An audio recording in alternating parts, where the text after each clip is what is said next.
केंद्रीय मंत्री एसपी सिंह बघेल साहब हमारे साथ हैं। सर, आज लाल किले से प्रधानमंत्री ने कहा कि कुछ लोग हैं जिनको देश की प्रगति पसंद नहीं आती और निराशा फैलाते हैं। कौन लोग हैं ये? नहीं, गाहे बगाहे उनके कृत्य देश और दुनिया जानता है। जब प्रधानमंत्री विकास के छप्पर को उठाते हैं तो वो उसमें लटकने की कोशिश करते हैं। जब प्रधानमंत्री राष्ट्र निर्माण की बात करते हैं तो उसमें वो श्रद्धान्वेषण करते हैं। ऐसे लोग नकारात्मक एनर्जी से भरे हुए लोग हैं। ये ऐसे लोग डिप्रेशन पैदा करते हैं और राष्ट्र के विकास में बाधक होते हैं। वो नेगेटिव एनर्जी फैलाते हैं। जो हैं वो आप भी उन्हें जानते हो, और गाहे बगाहे उनके धरना रैली प्रदर्शन अथवा उनके स्टेटमेंट उनके चरित्र का उजागर कर देते हैं। पीएम ने सेकुलर सिविल कोड की भी बात की है, कैसे काम करेगा? ये अच्छी देखिए, परम पूज्य बोधसत्व भारत रत्न बाबा साहब भीमराव अम्बेडकर के द्वारा लिखित संविधान की आत्मा में पंथ निरपेक्षता है। तो ये देश में डाइवर्सिटी बहुत है, तो कोई कानून हमारा ऐसा नहीं होना चाहिए। ठीक है, कोई मुगल कालीन के हैं, कोई अंग्रेजों के कालीन है, कोई दिल्ली सल्तनत के कानून है। अब भारत आज़ादी के 78 साल मना रहा है और एक सीनियर सिटीजन के रूप में देश प्रौढ़ हो चुका है। तो ऐसे समय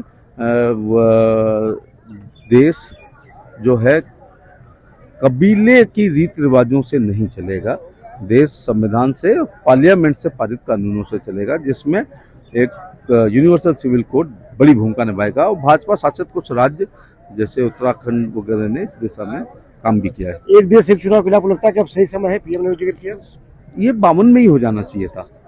आज तो क्या है, विपक्ष भी जानता है, क्योंकि उनके सांसद विधायक निधि या विपक्ष शासित राज्यों में जब वो कोई योजना लाते हैं, कैबिनेट से लाते हैं, तो चुनाव की पूर्व संध्या पर चुनावी चश्मे से देखा जाता है। जब भी प्रधानमंत्री कोई योजना लॉन्च, जैसे आज कोई योजना लॉन्च होती बड़ी, तो आप हरियाणा चुनाव, महाराष्ट्र चुनाव, छत्तीसगढ़, झारखंड चुनाव और दिल्ली चुनाव और कश्मीर के चुनाव की दृष्टि से ही देखते, जबकि वो आत्मा से निकली हुई योजना होती है। उसका लाभ जहाँ चुनाव नहीं है वो भी हो रहे हैं। तो वन नेशन वन ग्रिड प्रधानमंत्री कर चुके हैं, वन नेशन वन राशन कर चुके हैं, वन नेशन वन इलेक्शन के माध्यम से ये देश के विकास में बहुत अच्छा रहेगा। ब्यूरोक्रेसी को भी बहुत काम बचेगा और हम लोग भी हमेशा केवल कहीं ना कहीं के प्रभारी होकर ही जाते रहते हैं।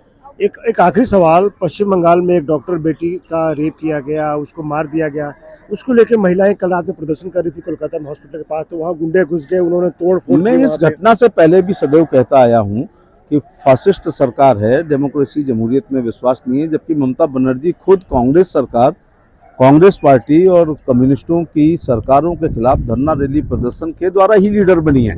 लेकिन आज उनके काल में एक बिटिया के साथ बलात्कार होता है और हाईकोर्ट को सीबीआई को देना पड़ा। ऐसे में उसका जब लोग डेमोक्रेसी में प्रदर्शन कर रहे हैं तो उनके साथ मारपीट और तोड़फाड़ करना ये बर्बर सरकार का प्रतीक है। शुक्रिया हमसे बात करने के। आकाश पांडे, टीवी 9 भारत।